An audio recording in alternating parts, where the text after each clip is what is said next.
நம்ம மாடி தோட்டத்துல பாத்தீங்கன்னாங்க, நீங்க இது வரைக்கும் பார்க்காத ஒரு காய் வந்து இன்னைக்கு கொஞ்சம் இருக்கு. அறுவடை பண்ண போறேன்.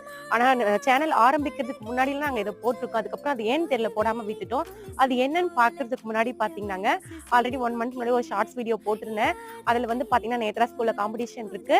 அடுப்பு இல்லாம சமைச்ச உணவுகள் குடுத்து அனுப்பணும்னு சொல்லியிருந்தேன் இல்லையா? அதுல வந்து பாத்தீங்கன்னா, நான் நட்ஸ் வச்சு லட்டும், அவலும் வந்து பாதாம் பிசின் வச்சு ஒரு கீர் பண்ணி குடுத்திருந்தேன். அதுக்கு பாத்தீங்கன்னா, ஃபர்ஸ்ட் பிரைஸ் கிடைச்சிருக்குங்க. ரொம்ப நாளைக்கு அப்புறம் நம்ம கைக்கு வந்திருக்கு. இங்க பாருங்க. நேத்ரா வந்து பேசணும் அத பத்தி என்னென்ன அந்த உணவுகள நன்மை இருக்குன்னு. அதுக்கப்புறம் செஞ்சு குடுத்த உணவுக்கும் வந்து ஃபர்ஸ்ட் பிரைஸ் கிடைச்சிருக்கு.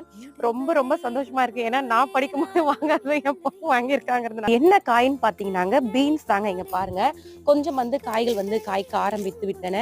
அழகா வந்திருக்கு. அப்படியே பெருசா இருக்கிறது மட்டும் நான் வந்து இப்ப எடுத்துட போறேங்க. இது நம்ம தோட்டத்து பீன்ஸ்ங்க. ஆர்கானிக்கான பீன்ஸ்ங்க. அழகான பீன்ஸ்ங்க. பாத்தீங்களாங்க, இந்த அளவுக்கு பீன்ஸ் வந்து கிடைச்சிருக்கு.